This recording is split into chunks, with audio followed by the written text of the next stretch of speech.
Hi, this is Glenn Loury, The Glenn Show. You can find us at Substack, at YouTube, wherever you get your podcasts. I'm with Rajiv Sethi. Rajiv is professor of economics at Barnard College at Columbia University in New York City. He's an old friend. He's been a guest here at The Glenn Show often in the past, although it's been a while since we talked. And I'm just happy to be welcoming my fellow economist and world traveler. We taught together in Bogota in Colombia. We've authored papers published in refereed journals together about economic matters, and we've shared a lively intellectual friendship over many years. Welcome him back to this conversation. Welcome, Rajiv. Oh, thank you for having me back, Glenn. It's been a while. So, yeah, it has been, and you've been busy as ever, and I often learn about economic issues from talking to you because I've gotten so occupied with the culture war, race conflict, debates about affirmative action and critical race theory that I sometimes lose my way. I don't know what's happening in the market right now. I suspect that you probably have some ideas about that. Yeah, I mean, okay, one thing at a time. What's happening in the market right now? Do you have any ideas about it? I mean, it's all about inflation right now, Glenn. It's the question is whether there's going to be a soft landing or a hard landing, and the market seems to be responding to that. So it just really depends on whether the Fed can, avoid what happened in the early 1980s, 79. Yeah, with Volcker, where there was a very, very serious, with Volcker, where there was really a very, very serious, deep recession. In fact, we didn't get those levels of unemployment till the pandemic hit. So the hope is that it's not going to go to. But the market seems to be pessimistic about the prospects of a soft landing. Well, that's part of it. But there's also a huge crash in cryptocurrency prices, in NFTs, Bitcoin, Ether, the entire sort of space. Including assets that were marketed as being convertible to US dollars on parity, have collapsed. And, several $1 billion of notional wealth has disappeared. And that's having spillover effects in the tech sector and then again in the broader market. So there's something very interesting going on. There's a huge loss of wealth, of notional wealth. And you might say, well, it didn't exist in the first place. But people were making plans and decisions and expenditure choices based on their balance sheets, and those balance sheets have completely been transformed, and partly by crypto. I can attest to the truth of that as a man in his 70s with a lifetime worth of accumulated retirement savings, pretty much all of it invested in the market. Yeah, I do check in on my portfolio on a regular basis, and when the number goes from whatever to something significantly less, I don't feel as wealthy. There was a labor economist named George Johnson back in the 70s when I was teaching at the University of Michigan. He called it the piggy effect. Oh. Don't you get that? No. The pigou, the AC pigou effect was to bring into the Keynesian analysis the effect on aggregate demand of revaluations of wealth in people's portfolio. That was Pigou's idea. Yes. Actually, there's a related idea that's absolutely brilliant. I think your viewers may be interested. It's in John Kenneth Galbraith's History of the Great Crash. In fact, the book is called The Great Crash. And he introduced this idea called the bezzle. Have you heard of it? Are you familiar with this idea of the bezzle? No, only because you've told me before and I've already forgotten. Okay, so very briefly, he talked about the level of embezzlement that was going on in the 1920s. And basically pointed out that, whenever there's embezzlement, there's a period of time before it's discovered. And during that period, both the person who has stolen the money and the person whose money has been stolen believe that they own the exact same wealth. So there are two claims to the same wealth, and there can only be one in the end.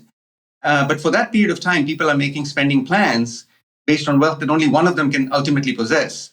And a unit of embezzlement that has not been discovered yet is a bezzle. And actually, I find it useful to think about the crypto price variations in these terms. If it's notional wealth that can't be sustained, at least not at the levels that have been attained, you're talking about tens, if not hundreds of billions of dollars that just appear overnight and then disappear there's something similar going on. I mean, I would reckon that the implication there is during this intermediate period, when both the asset holder, the legitimate asset holder, and the embezzler believe they have this wealth, demand will be inflated by that effect. And when the unraveling occurs, as it inevitably must, there will be a crash in demand accompanying that unraveling. Exactly. So this whole thing contributes to instability. Exactly. And the longer the period over which embezzlement occurs, or over which, a bubble in crypto stocks occurs, the deeper the crash subsequently when it arrives, and the bigger the aggregate demand effect. So you get a big boom over a period of time, but it's not sustainable. And so you get a big crash following it. So this is Galbraith's interpretation of what happened to some degree in the 1920s and 30s. I wonder how that's different from a bubble in tulips or some other asset where the expectations of future price rises fuel current price rises for a period until it becomes unsustainable. And in that period, people think they have money that in the steady state, they definitely are not going to have. Right. It's similar, except that with embezzlement, there's a sort of the force of an accounting identity. Ultimately, it's not mathematically possible for both individuals to have claims to that same asset. Whereas with other assets, who knows? I mean, it could be that price is not just sustainable, but actually the asset is undervalued. I mean, we don't know. So there's that difference, but there's, the idea is the same. Yeah. You have a newsletter, a blog that you've been publishing for years now, where you comment on economic and policy-related matters from your perspective as a information economist. What do you call it? Imperfect information or something? Yeah. It's the Substack. It's free because I sometimes don't post for several months, so I can't charge people for it. And so it's completely free for people to sign up. But what I did, I've been blogging for about 20 years or so, and I just transferred everything over to Substack because you can do it in a matter of minutes. Yeah. So my entire archive, going back to 2002 or something like that. I think the very first post I wrote, actually, Glenn, was about your book, The Anatomy of Racial Inequality, the first edition when it first came out. I think that was what. Oh, everyone should go and look that up. What's your Substack called? It's just called Imperfect Information. That's you said it. And so it has everything going back, the entire archive. And unless Substack kicks me off, because they're not making money from me, since I'm not charging anybody for access to it. So. I'm assuming the company will remain solvent and let me stay on the platform, even if I'm not making the money, but we'll see. Well, you will ebb and you will flow. There will be times when you have more things to say. Right. And certainly this public service of a platform for a voice like yours is fair payment by Substack for the privilege of being able to make all the money they're making off of whoever else, including your humble servant here. I hope to see it that way. Yeah. No, I can remember reading about many interesting commentaries on economics in your newsletter. Someone would die, a great mind would pass away, and you would review, or something interesting would develop as a set of policy arguments, and you'd have something to say. You weighed in on the Roland Fryer controversy, as I can recall, about his.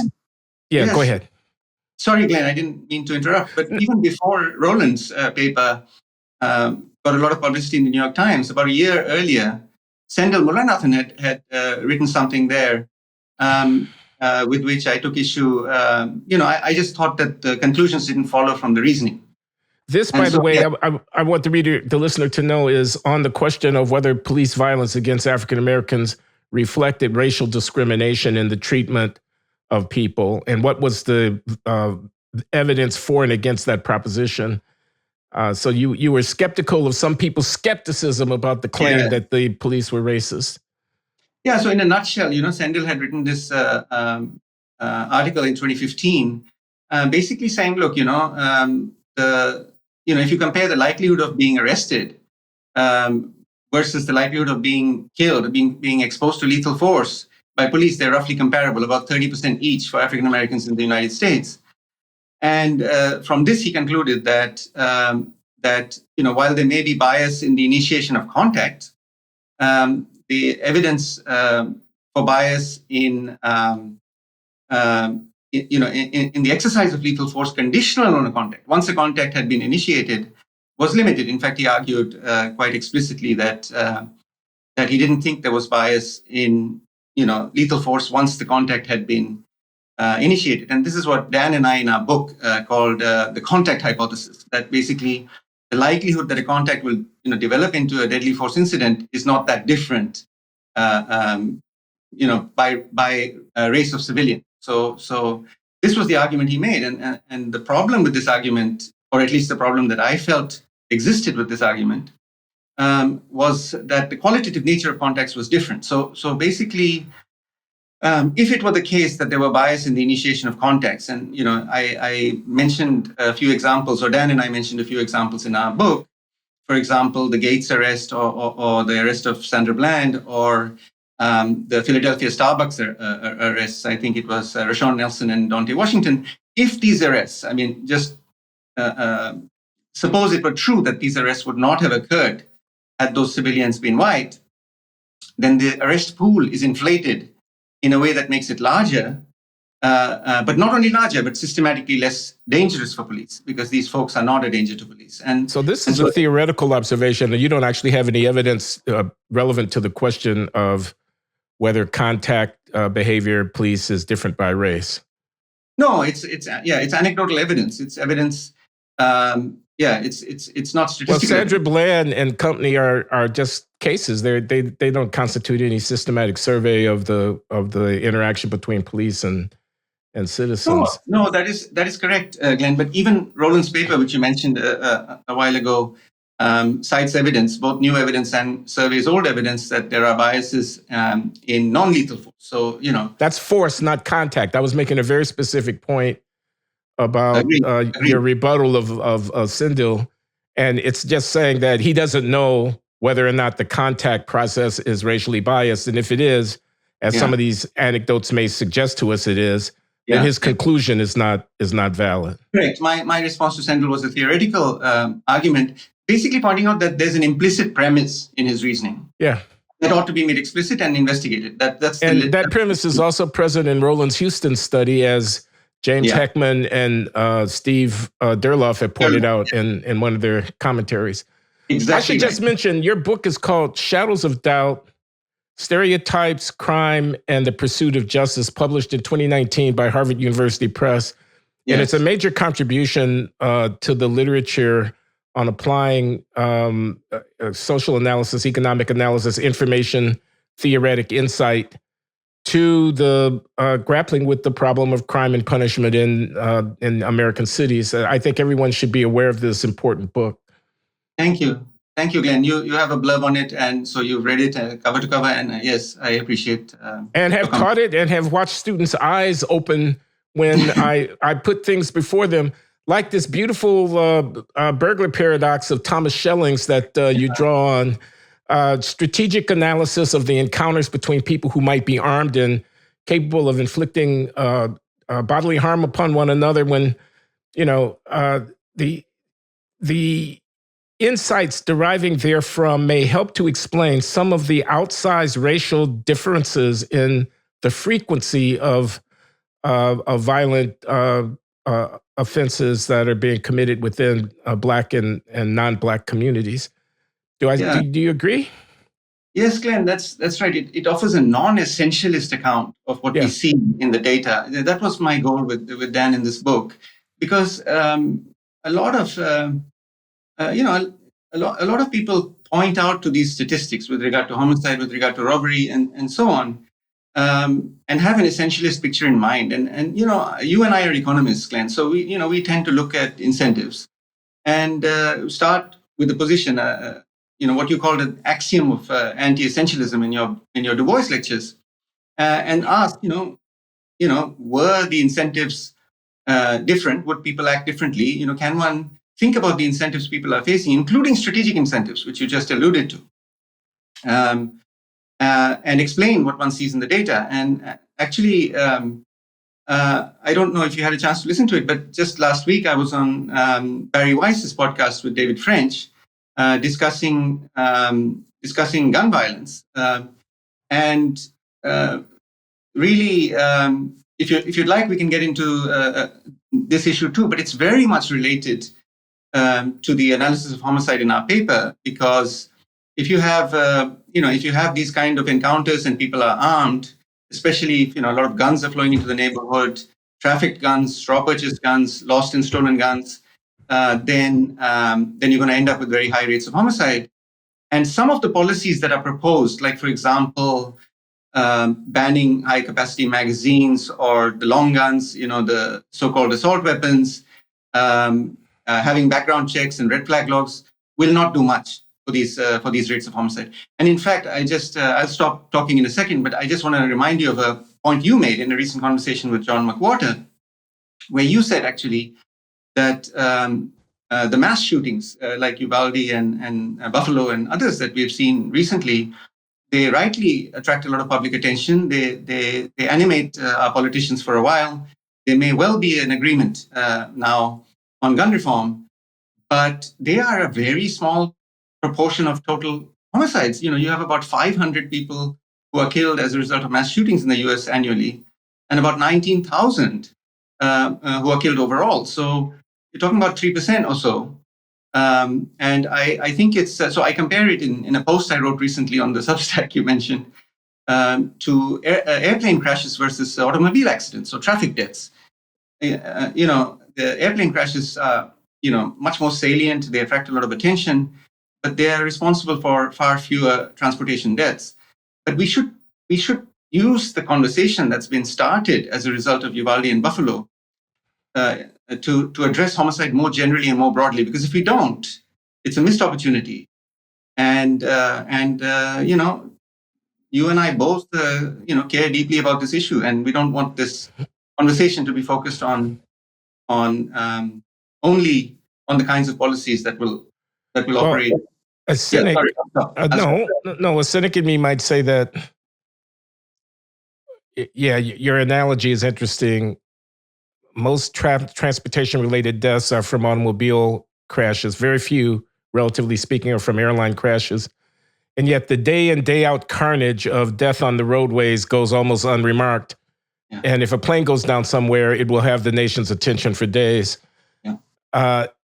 I was going to observe there's an additional twist when we talk about deaths from gun violence, which is that there's a racial difference in the frequency with which the homicides that are not mass shootings happen. Those are half of those or more are Black perpetrators and victims relative to school shootings. And I don't say that to discount the school shooting phenomenon at all, but merely to point out, this was my bone of contention with John. Oh, yeah.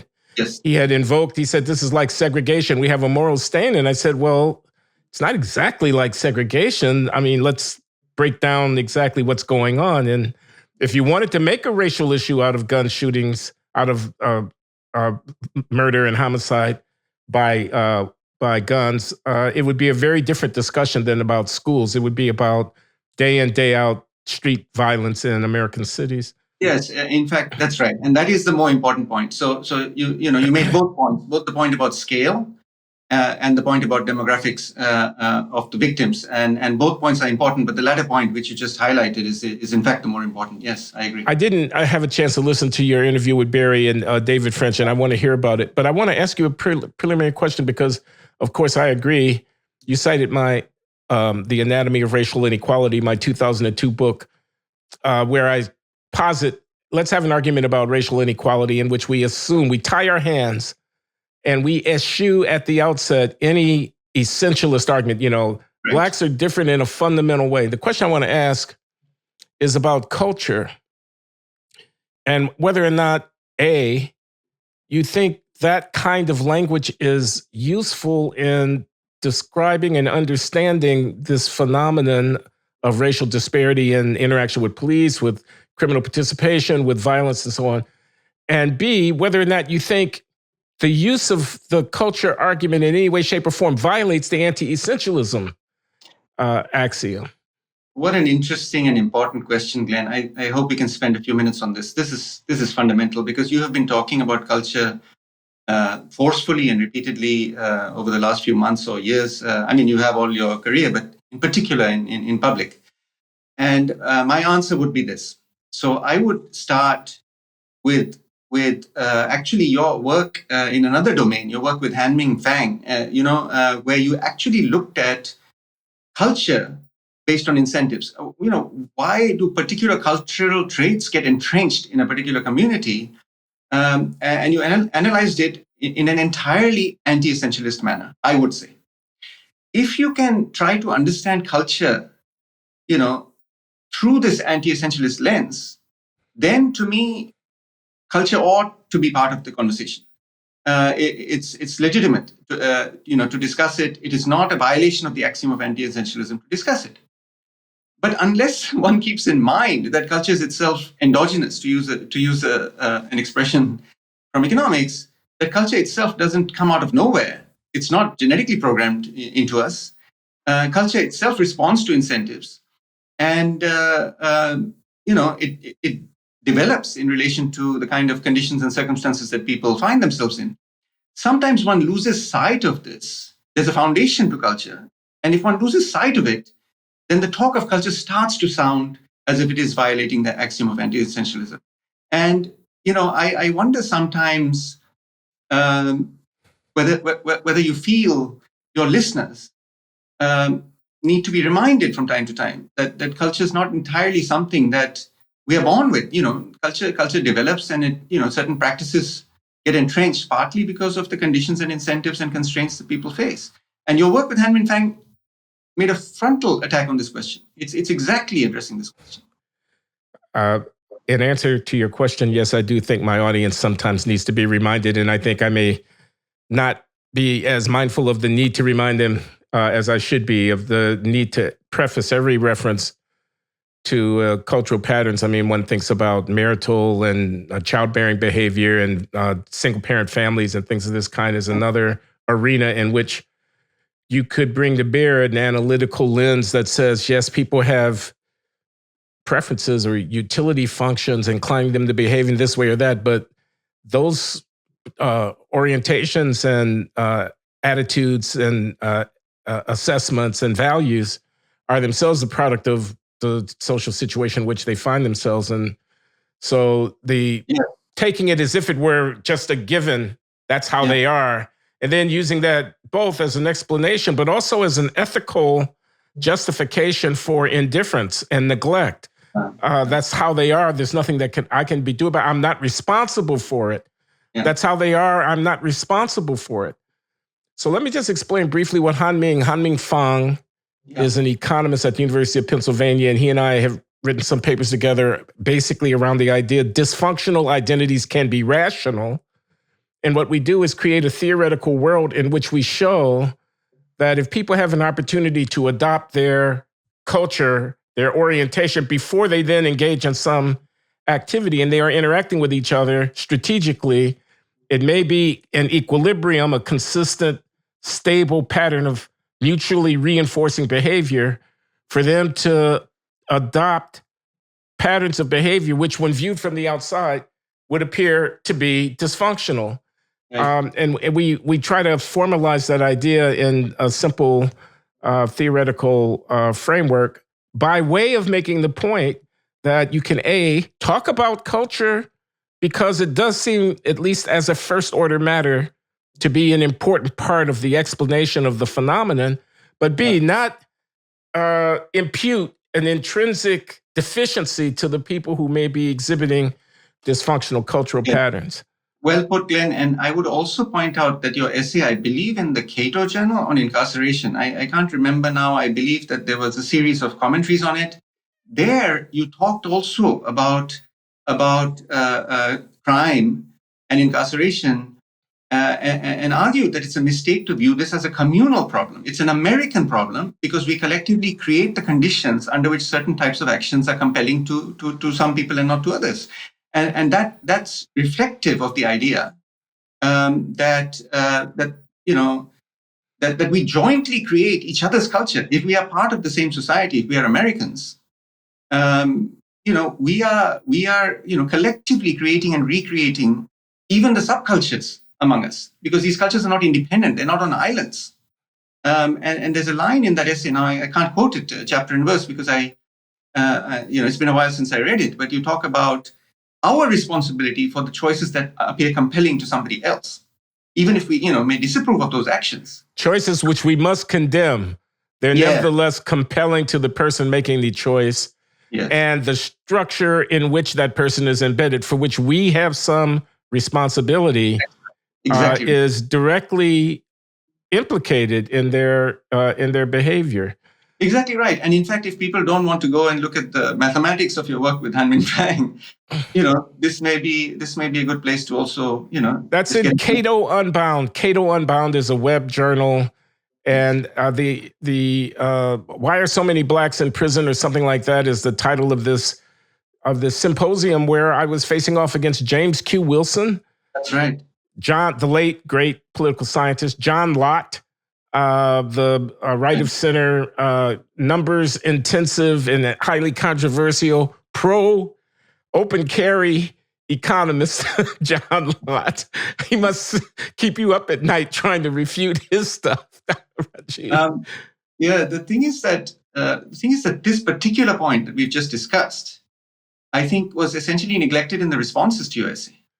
It sort of flew by. They were more along the lines of, well, what do we do? About public safety and so on and so forth. These are legitimate issues to discuss, but this particular point, it's a subtle point, and it's a sort of methodological point that's almost pre-analytical. It just didn't get any kind of response. But of course, to me, given my interests, I picked up on it immediately.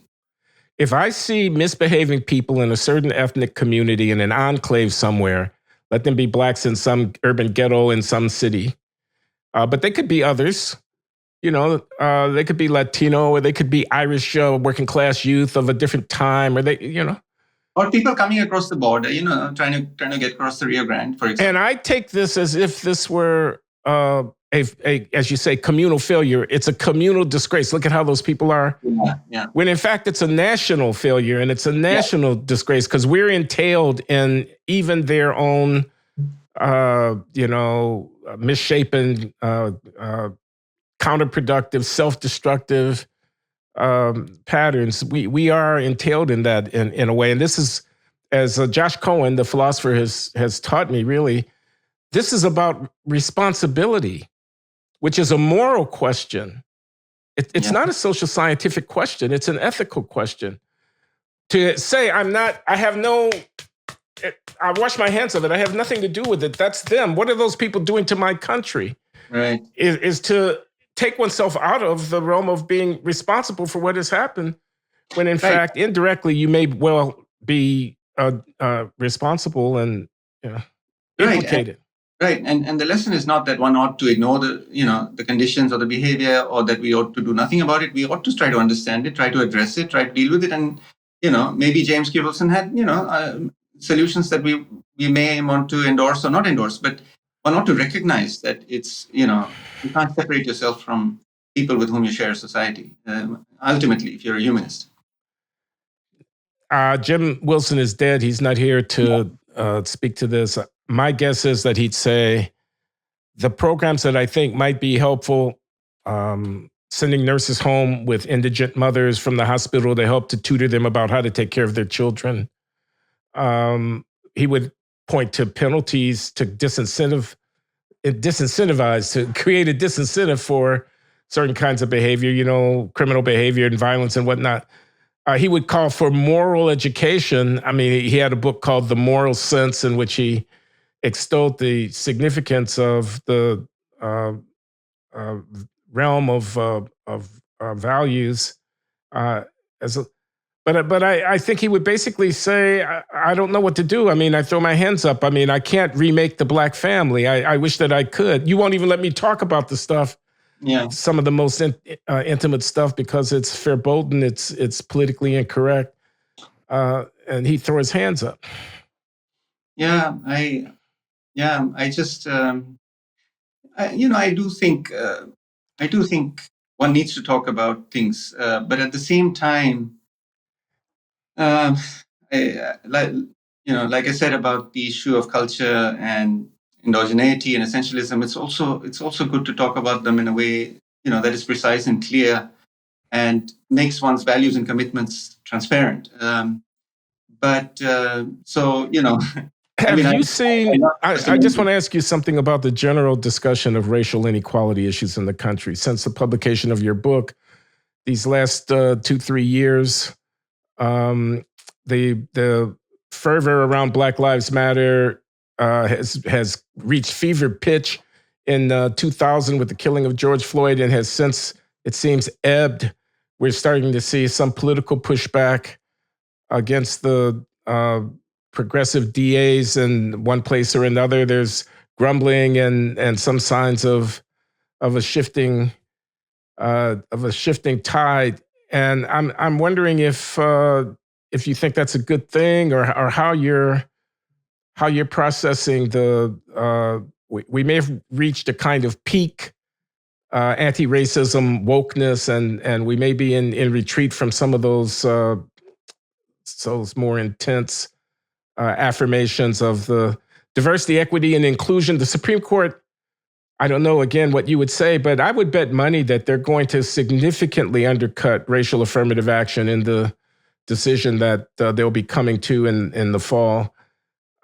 Do you see what do you see by way of the drift? And we both write about and think about these issues a Yeah. lot.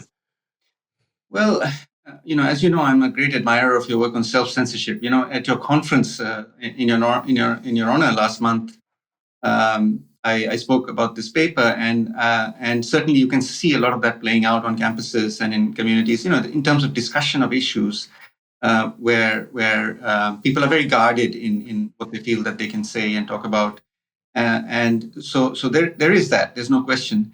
But Glenn, there's also something very, very disturbing going on in terms of the reaction to what has been labeled critical race theory. That, in fact, the label is being applied so broadly as to be uh, um, dealing with sometimes just basic historical fact. Sometimes I get the impression, and I just read a piece. I think it was yesterday or today in ProPublica about an educator from Maryland. Her name is Cecilia Lewis. I don't know if you saw this, but I didn't. you know she was hired into I think Cherokee County, Georgia, to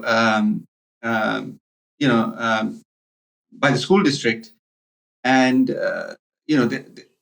she happens to be black. She the position itself was defined to some degree in the language of diversity, equity, inclusion. Although her background, I mean, she actually initially thought CRT meant something totally different. She's really not aware of any connection to this kind of legal scholarship. But in any case, be that as it may, she can't, she accepted a position in Georgia and was completely hounded out uh, um, to the point where I think the position was retracted. Went to a neighboring county, Cobb County, and was followed over there. And really, a whole bunch of people are swarming, and partly through a coordinated national campaign where a script is being distributed. So the anti-CRT sort of mob attacks, in fact, are just as disturbing to me as the self-censorship and the unwillingness to discuss certain issues and certain things that you have pointed out that may well be disturbing, that might be happening in classrooms. I think there are legitimate points to be made about what our educators are doing in the classroom, but that's not what I see what's going on. What I see what's going on is that there are things that ought to be debated and questioned and brought to the surface, but instead of that, there's a very active, nationally coordinated campaign to mob school districts in ways that gets innocent people who are trying to just basically do right by the children, hounded out of jobs or school boards and so on. So I'm disturbed by what's going on, but it's not just I'm not just disturbed by the content of instruction and the unwillingness to discuss it openly. I'm also disturbed by the reaction to it. So it's a depressing time with regard to the education system for me personally. Yeah. Okay. I don't know if I agree in every respect. I mean, I do acknowledge the existence of this reaction that you're talking about, and it can be disturbing. As disturbing as the underlying predicate, I don't know. I mean, um, Different kinds it's of phenomenon. I just, we'll have to see. I mean, yeah. there is a kind of McCarthyist thing. You say a coordinated campaign. Christopher Rufo's name is going to come up here. He's the journalist, writes at the City Journal, Manhattan Institute, who's made a big deal out of uncovering the excesses of critical race theory. Critical race theory going from a very discreet Kimberly Crenshaw, Derek Bell kind of legal scholarship thing into a broad umbrella that includes everything from teaching the 1619 Project in schools to anti-racism seminars for kids to make them aware of, et cetera. Ibram X. Kendi and books that are adopted. Do we read these books? And yeah, some of the banning of books and the broad, heavy-handed, you want to teach people about the history of race in this country. I don't trust you to do it because I think you're going to indoctrinate our kids. You're going to make the white kids hate each other and whatnot. Yeah. Sure. There's some of that going on. But what I would say is, I say this with respect. I wonder how you react to this. I say this with respect to the discussion of crime and policing and violence. You play by the race card, you live by it, you die by it. Don't defund the police, deracialize the discussion about police. If you insist on making race the predicate of every discussion about social obligation and justice, you're going to get a backlash, because how can you make white people into the sole morally responsible agents of the persistence of racial inequality? How can you presume of a person in virtue of the fact that they're white, that they're somehow privileged, and not expect the reaction amongst some white people to be, you're calling attention to my race, you're making race susceptible? Okay, then let's talk about race. Let's talk about race. You don't like Western civilization? Where's your civilization? You think that the United States of America has blood on its hands? Well, how did the modern world get made? And what other world would you rather live in? Go anywhere and you're going to find a mess of blood, et cetera, et cetera. I'm not surprised that if you call attention to white cops beating up black kids, somebody else is going to call attention to black thugs beating up innocent white people. And do you know there are a lot more of the latter than there are of the former? You can't control the racial thing. You play that card, and the whirlwind is what you'll reap. Best to talk about people in their universal humanistic statuses as those deserving of the dignity of other humankind than to racialize every discussion. The fact that Brown doesn't have the same percentage of black kids majoring in physics as it's majoring in sociology needn't constitute an indictment of Brown as a racist institution. The fact that a kid is uncomfortable when someone makes an argument about a relevant political issue, Ketanji Brown Jackson's status as the most qualified person to be appointed to the U.S. Supreme Court, for example. You're going to make a federal case out of Elia Shapiro at the Georgetown Law School. You're going to harden the hearts of many, many people in the legal profession who don't want that kind of racial indoctrination imposed upon themselves, and they're going to fight back, et cetera. I mean, in other words, I think we're reaping to a certain extent what we have sown in this backlash. Again, but who is reaping and who is sowing? The people who is doing the sowing, in the context of the ideas that you have just described, are not the ones who are experiencing the backlash. They are celebrated. Their careers are perfectly fine. They are inoculated against the backlash. The backlash is against these educators, the frontline workers who really don't know what on earth is going on. They don't even know what critical race theory is. And they're being attacked, in school board meetings and basically told that, they're indoctrinating the kids. And, honestly, a lot of them are bewildered by this. The backlash is not falling on the people who, in your telling, have triggered the backlash. Backlash is spread far and wide on folks who have no idea how on earth this came to be.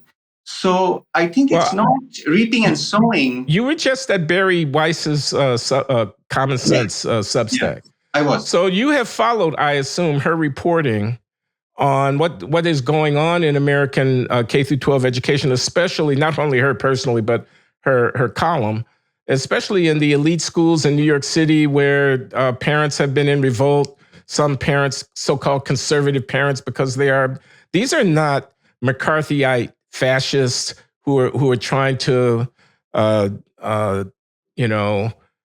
get Toni Morrison's books out of the library.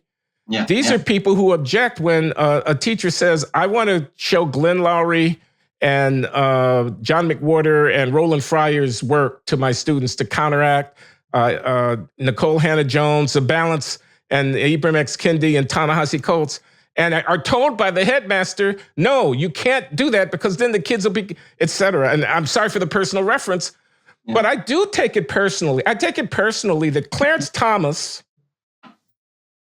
a Black man, one of the most significant figures in American history of the last 50 years, whose story is absolutely iconic. He happens to be a conservative, is remembered in a single, if you ask one of these progressive teachers to talk to their kids about Clarence Thomas, can you imagine what they're going to say to them? And, in other words, I'm sorry, I'm rambling. The narrative is contested in educational circles and certainly in higher education circles, but I think it's also true in K through 12. The progressives have by far had the upper hand.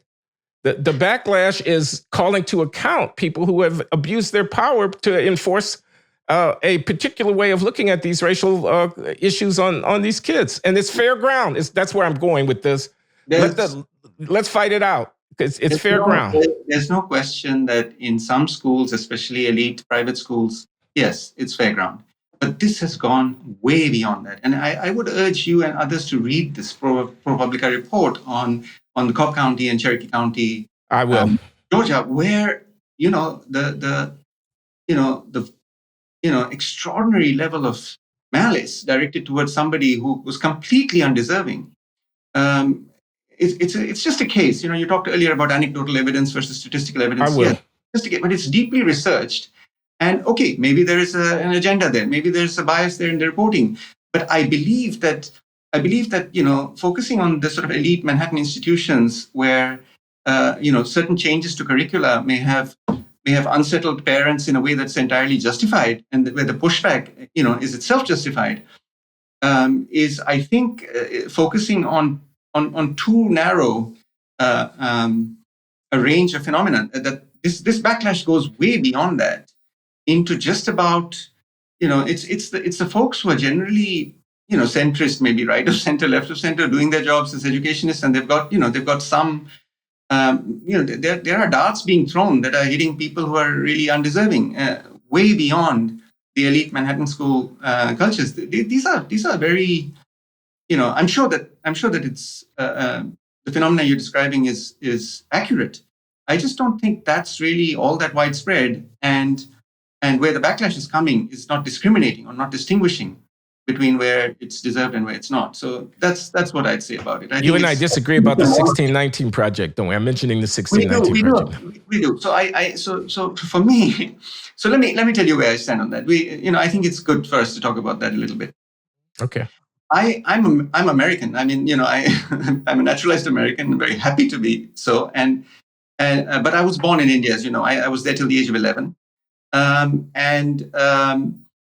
India got its independence from the British in 1947.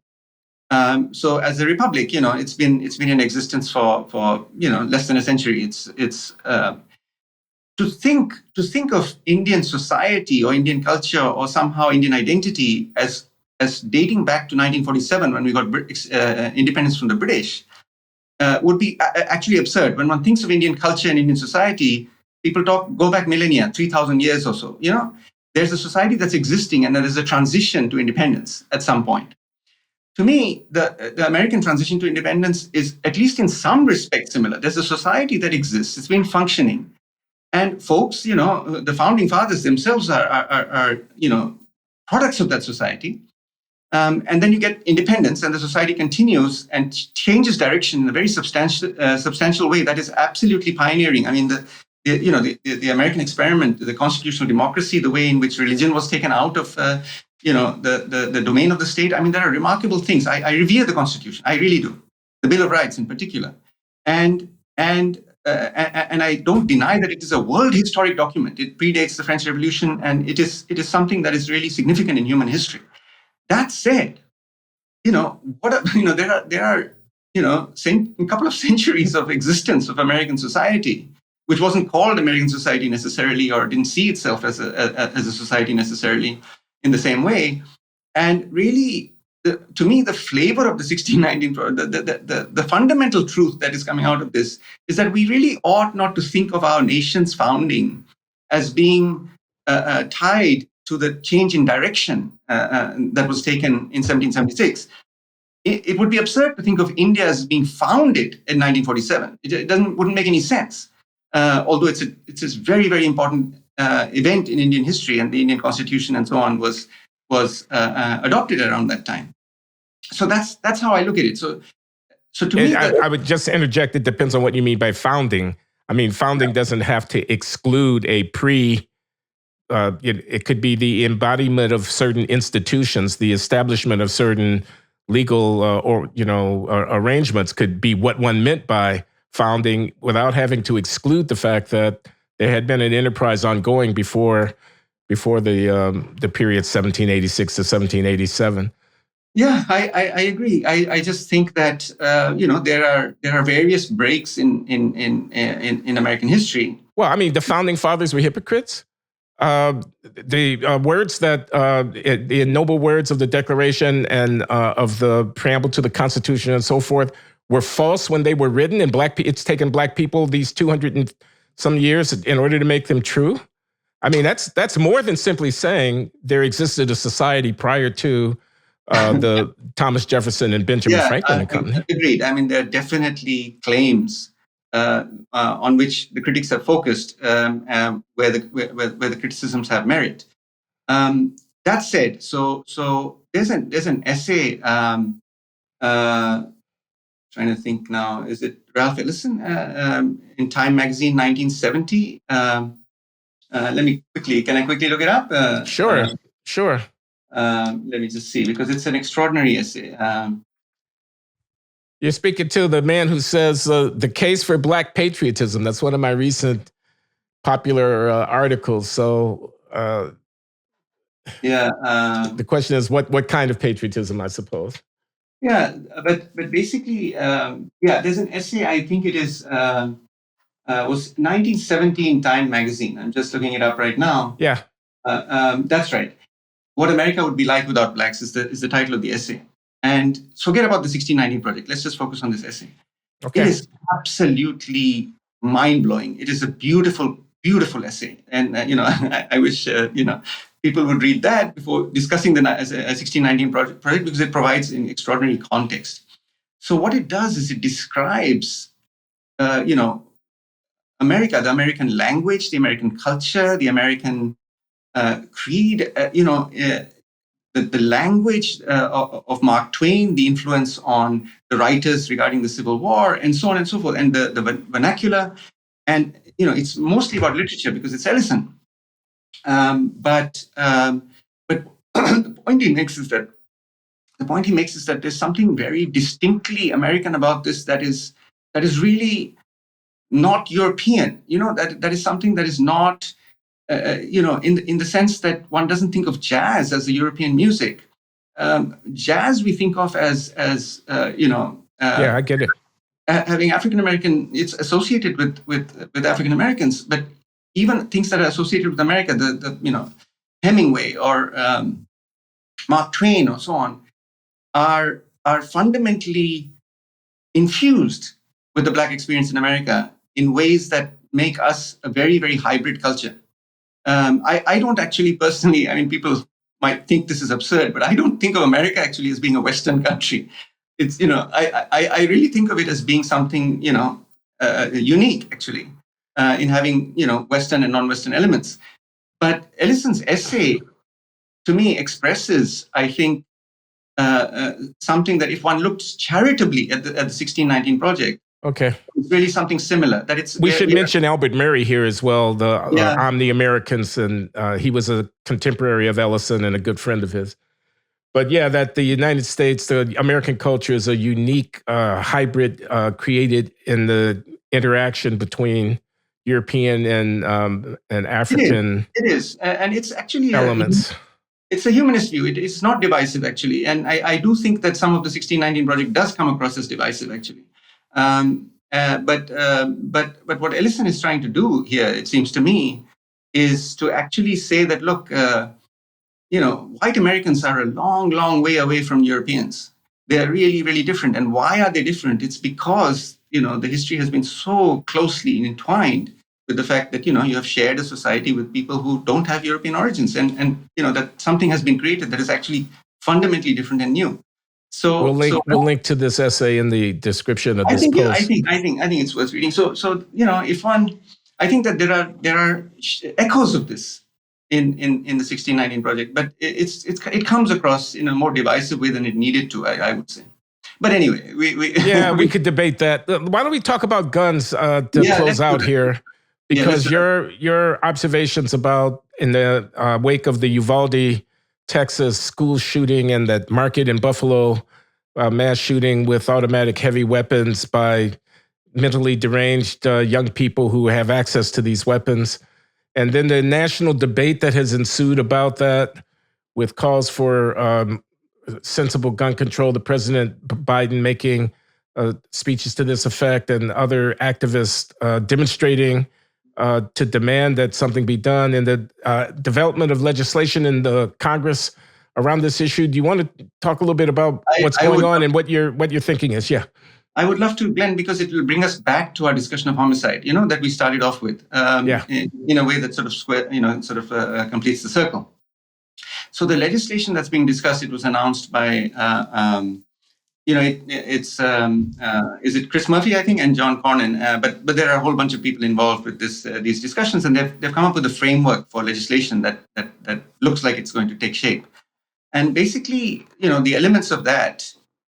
So one part of it is funding by the federal government for the states to set up red flag laws. So if people are judged by law enforcement or by their families or other members of the household to be a danger to themselves or to others, and a judge agrees that their firearms can be taken from them, either given to somebody else for safekeeping or by law enforcement temporarily. So those are so-called red flag laws, which presumably are designed to take away from people who are legal owners of their firearms their weapons on a temporary basis, based on a procedure.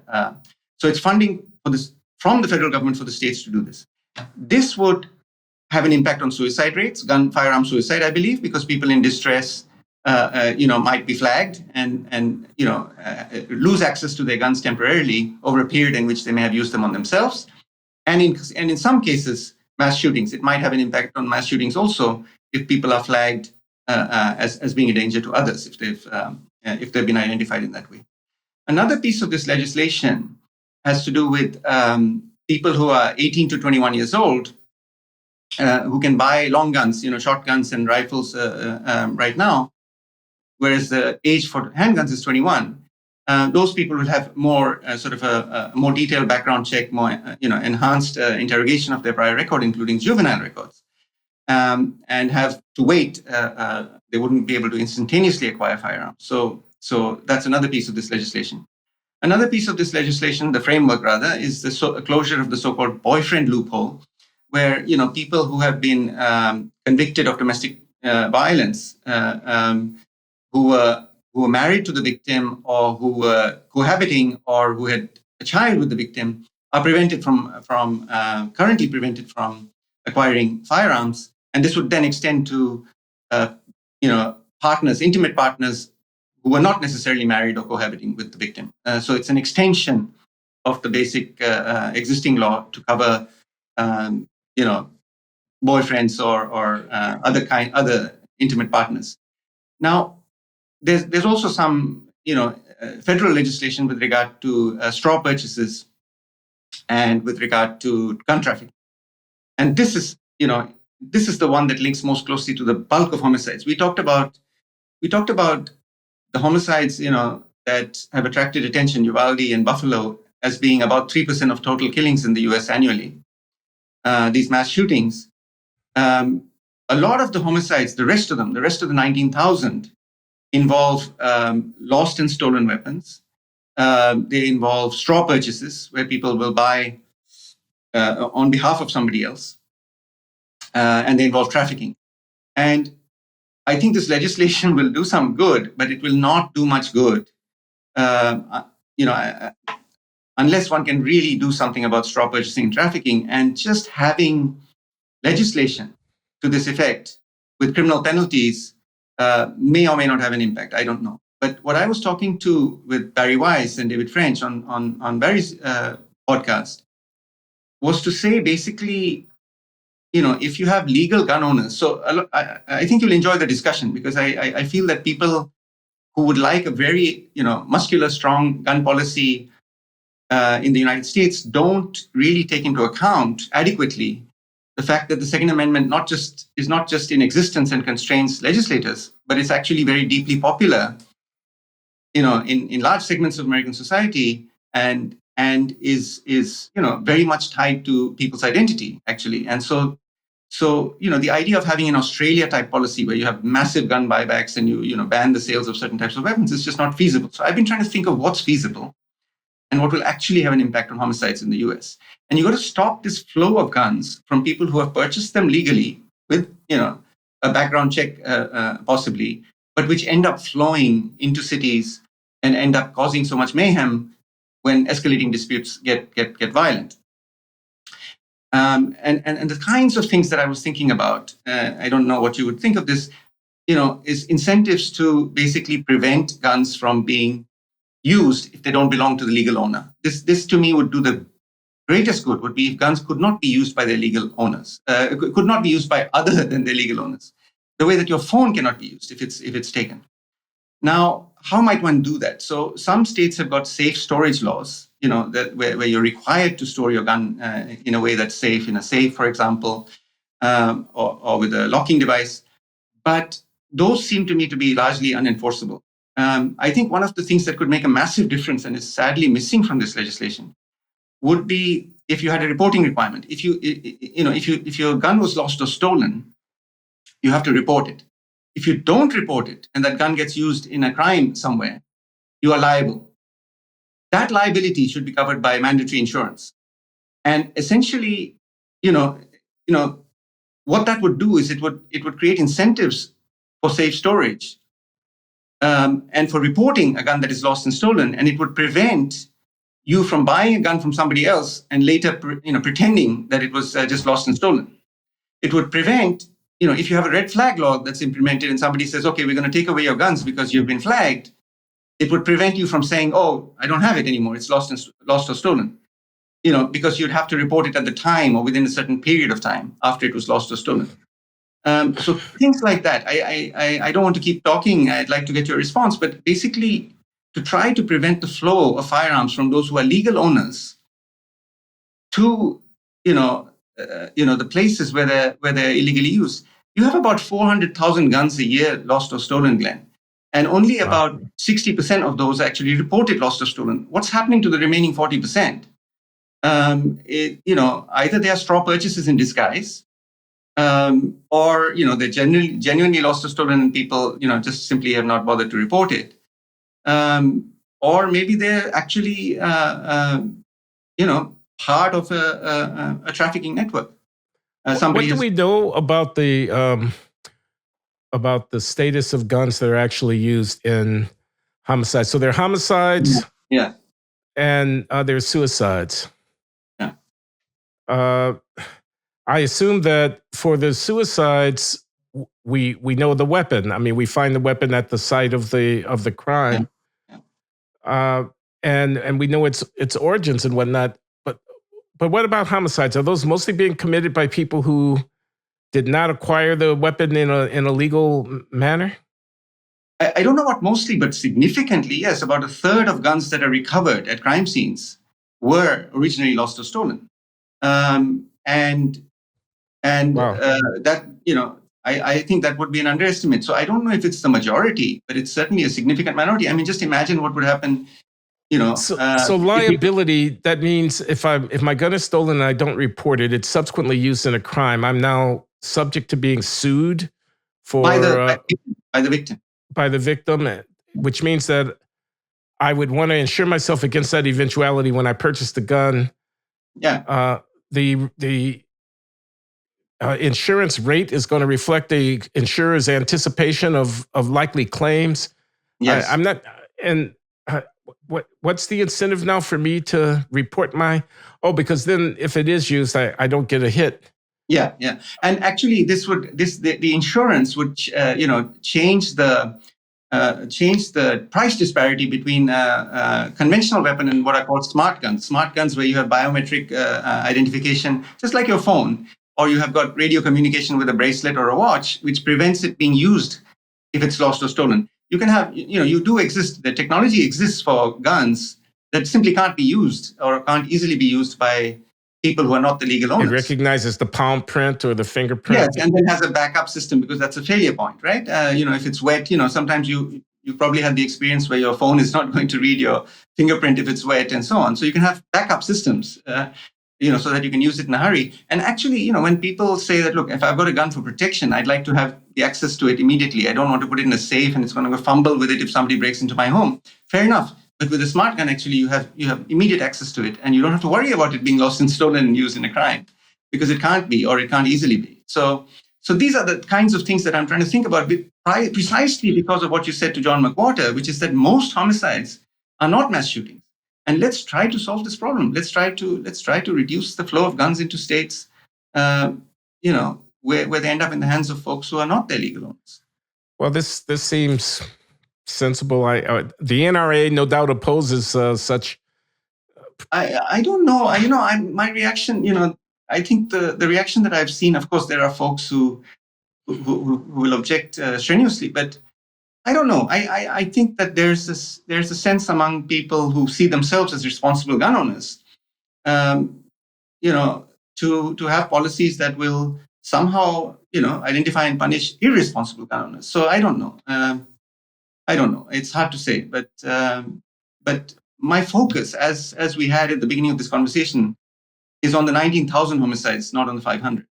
I mean, of course, the 500 matter also, and there are children involved. They are completely innocent victims of these things. How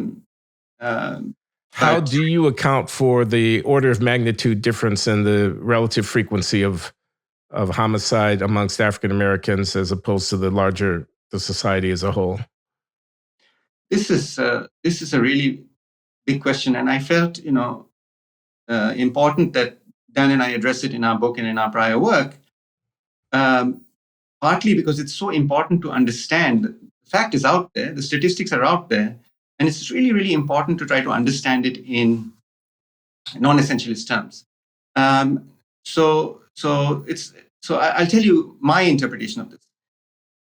There's a quote from Ta-Nehisi Coates in his memoir, Between the World and Me, in which he talks about the youth that he grew up with in Baltimore. And he describes them as being dangerously afraid. And that's a very unusual expression. You normally think of people as being either dangerous or afraid. You think of people as being courageous or cowardly. You don't think of these two things necessarily in the same breath, concatenated in quite that way. But one of the ideas that Dan and I have been exploring over the course of many years is the idea that once you think about preemption, the way that Schelling described in his work, people who are fearsome, people who, of whom other people are afraid, ought to be fearful because they are going to be targets of preemptive violence. Similarly, people who are afraid are actually dangerous because they are the ones with the greatest incentives for engaging in preemptive violence. So when you have a situation where people are armed, this is why I'm focusing on the flow of guns, across borders, across states, especially if the origin is with a legal owner. You may have no incentive at all to engage in deadly violence other than self-protection. But that's a pretty powerful motive. And of course, if you follow the reasoning that Schelling identified, expecting other people to hurt you through self-protection itself creates an incentive for you to engage in preemptive action, and so on, up the hierarchy of belief. So you can get a situation when there's a climate of fear, people are going to be quick on the trigger. And if they're quick on the trigger, that further incentivizes and entrenches that tendency. Now, the one other thing in this equation, which we haven't talked about, is drugs. And you had a colleague, I think Jeff Myron was a colleague of yours at Boston University many years ago. So Jeff Myron has an interesting quote in one of his books where he says that, when you have transactions between people where disputes cannot be settled in the courts because the transaction itself is illicit, guns substitute for lawyers. So he talks about guns as being a substitute for lawyers. If you're having a transaction over some legitimate purchase, a real estate transaction, you'll go to court. Right. You'll hire a lawyer. If you can't go to court because it's a drug transaction, you take the law into your own hands. And so drug policy and gun policy are really intimately connected also in this way. And we saw it in Chicago. There's some literature that suggests that, the Prohibition era, in Chicago and other places saw a spike in gun violence. And there's other work in South Carolina where restrictions on the sale of alcohol were associated with an increase in gun violence. But let's go back to drugs, okay, and the inability to resolve disputes in a court of law, leading to a kind of state of nature in which the disputes are resolved by force. But let's go back to the preemption point, because if I'm going to use that to explain differences between ethnic racial population aggregates in the frequency of homicide, I need some kind of multiple equilibrium feature to the escalating self-fulfilling belief. The fearsome person should be fearful because people who are afraid of him are motivated to take action in advance of him being able to inflict damage. And the fearful person is a dangerous person because they are inclined to get ahead of the game. Is it possible to think about that observation in a way in which you can account for two different communities resolving that spiral of potential violent interaction in dramatically different ways? Yes, but it's not, the answer is not from multiple equilibria. The answer is to do with differential clearance rates, homicide clearance rates. So if you look at the rates at which murders are solved, so this is, I'm so glad you asked this question, because you cannot understand this phenomena without thinking about homicide clearance rates, witness cooperation, and the possibility of being killed with impunity. This is absolutely fundamental to the argument. So you look at homicide clearance rates in Chicago, Baltimore, they're a third, well under a half. Other communities will have clearance rates, murder clearance rates of 70% or upwards. So there's a big difference in homicide clearance rates, and it's a racial difference. So there's a Washington Post database actually that tracks this with I think about 50,000 homicides or more now, and you get a very large difference in the likelihood that a murder will be solved if the victim is black, as compared to the likelihood that the murder will be solved if the victim is white. Now, why is this? So there's two different answers to this. The community answer, or the answer, that you hear from some quarters, is that the police and the authorities and the administration of cities don't care. They care less if the victim is black than if the victim is white. There's less resources invested in it, in solving the crime. And so therefore the clearance rate is lower. But it's very important to also think about the law enforcement answer. So if you ask law enforcement, why is it that you have a racial disparity in homicide clearance rates? Why is it that black Americans can be killed with impunity to a much larger degree than white Americans?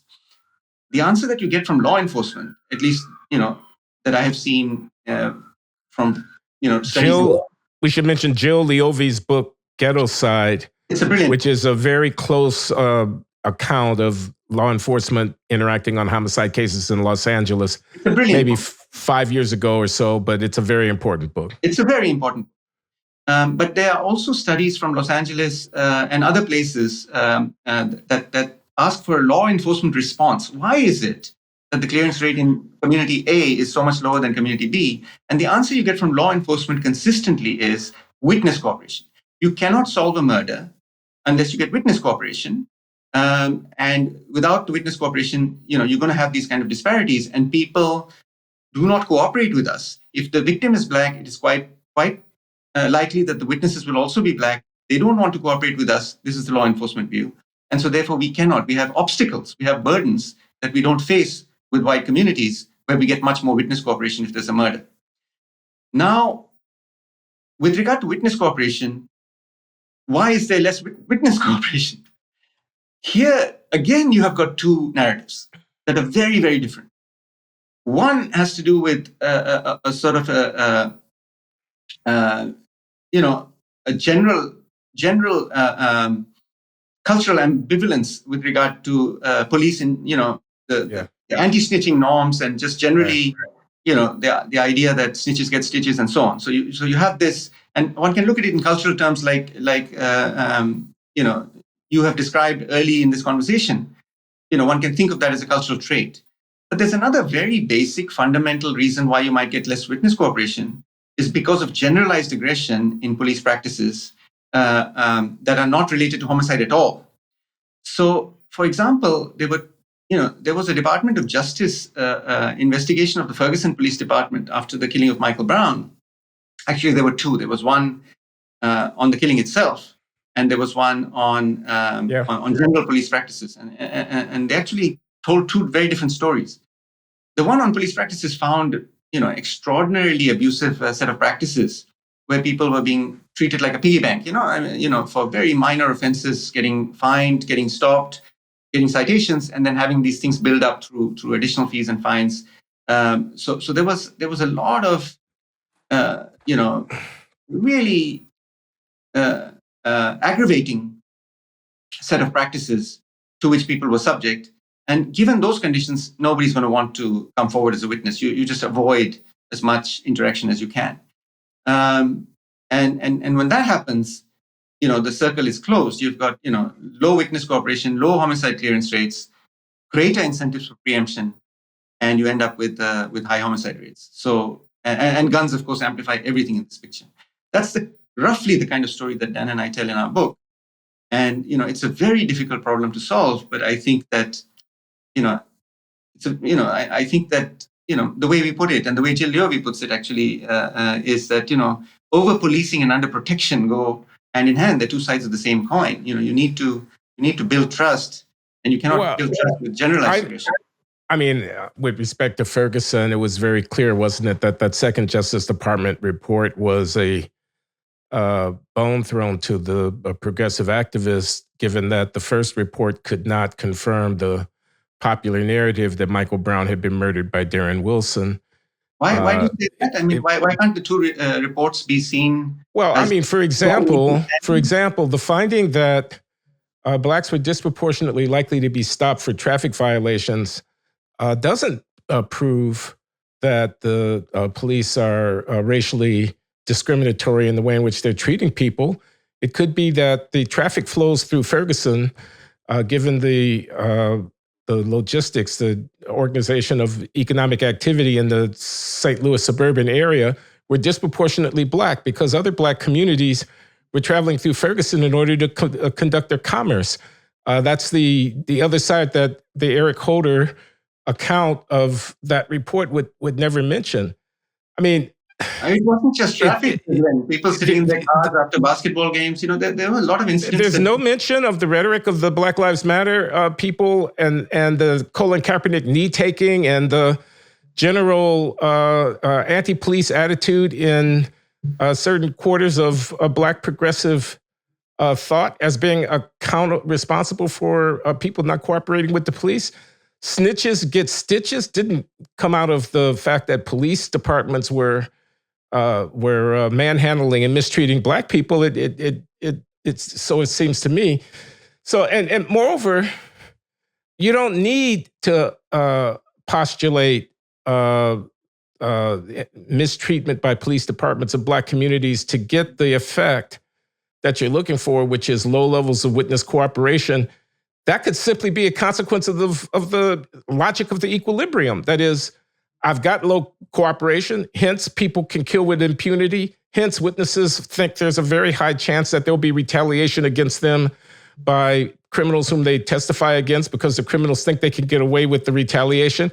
Hence, the witnesses don't cooperate. Hence, the criminals, in fact, do get away with the retaliation. That's an equilibrium all by itself. I don't need. In fact, you're absolutely right, and we discussed this, and we call it collective silence in the book, and we connect it to actually the huge amount of sexual abuse, sexual harassment that has been associated with certain individuals. Larry Nassar, for example, with regard to the U.S. gymnastics team, Harvey Weinstein, Bill Cosby, and so on. They're people can be serial abusers, and nobody comes forward because they don't know, if there'll be anybody else to corroborate the testimony, or they don't even know whether the other victims exist. So you can, you could get this situation of collective silence. That's right. But I will say one thing, Glenn. At the peak of the stop and frisk policy in New York City, you had almost 700,000 stops. That's around 2009. And for stops, the New York NYPD has to fill out a form explaining why they stopped the person. And when they indicated that it was suspicion of possession of a weapon, 97% of the time nothing was recovered. And among the 3% of the time that it was recovered, it was mostly knives. So what's going to be the attitude of all those people? Now, at the time, the argument was made by the Bloomberg administration that this was necessary to keep homicides low. But prior to the pandemic, partly because of a change in administration and partly because of a lawsuit, the incidence of stop and frisk had fallen to about 10,000 a year. It was negligible. It had gone down to almost zero. But crime didn't go up. Not at all. It kept going down. It kept going down until the pandemic. Now it has gone up quite substantially, at least with regard to shootings and killings. But they moved. My interpretation is that they moved from a reasonable suspicion standard for stops to a probable cause standard. So they stopped only the people when there was a high likelihood of recovering something. Yeah. And they managed to do their jobs just as well. So I think both stories are important. I do agree with you that anti-police rhetoric is part of the story. I will not dispute that. But I also think that police practices can be changed. And I think the example I would point to is Camden, actually. I think this is why, the police reform, if you look at actually the data, the one good thing about having 16,000 police departments in the United States is you could learn from, successes. And from failures. But Camden, as you know, disbanded the police department around 2012 for budgetary reasons, and they replaced it with a county force. And there was a real change in selection training and so on. The entire original police force part of them were rehired, had to reapply. And they built a police force that, did more foot patrols. They went and introduced themselves to people in the neighborhoods. You did have an increase in witness cooperation, increase in case closures. And at the end of the day, the Camden County Police Force was actually larger than the original. So it doesn't fit the defunding narrative, but it certainly does fit the narrative that changes in police practices can help you close cases. And I'll just mention one last thing. I'm speaking too much, I feel, but I want to point to your listeners' conversation you had recently. I listened to all your podcasts, as you know, with Robert Woodson and Sylvia Bennett Stone. Sylvia Bennett Stone. Now, there's a claim made there that I've discussed with you privately about exploring empirically. Yeah. That Sylvia Bennett Stone's interventions in communities, there's a claim made that I would like to, examine and explore, and I think is plausible, has managed to increase witness cooperation. If she has managed to increase witness cooperation, that's something very, very significant to me. So that's going to be part of the solution. And the way in which she, said that she had done it is just by making people aware that there's a big difference between snitching to get yourself a lighter sentence and snitching to facilitate public safety in your neighborhood, and so on. Various interventions. I just want to clarify: this is Voices of Black Mothers United. That's an initiative at the Woodson Center that Sylvia Bennett Stone, who lost her daughter to a homicide, a drive-by stray bullet hit her daughter while parked in a filling station and killed her, and has devoted her life to helping other mothers who have experienced similar losses to cope with their loss and the aftermath of it. And they do claim that in the communities where they're working, they're going to crime scenes, their affiliates, and counseling families and comforting them and whatnot has had the effect of increasing case clearance rates and witness cooperation. And one would like to have the detailed data on that. That was just a kind of qualitative report from them, and we will see if it survives close scrutiny. But yeah, that's what. I mean, if that is true, that means people will be killed with impunity less often. They have less incentive to take preemptive action. You ought to have a serious impact on homicide rates, and that would be my prediction if her intervention is successful, and that would be very significant in my opinion. Okay, well, I'm going to call this to a close here. Okay. After 80 minutes of conversation, it's a good session. We can talk again. Thanks to Rajiv Sethi of Columbia Barnard College, my dear friend. And this is the Glenn Show signing off. Thank you, Glenn.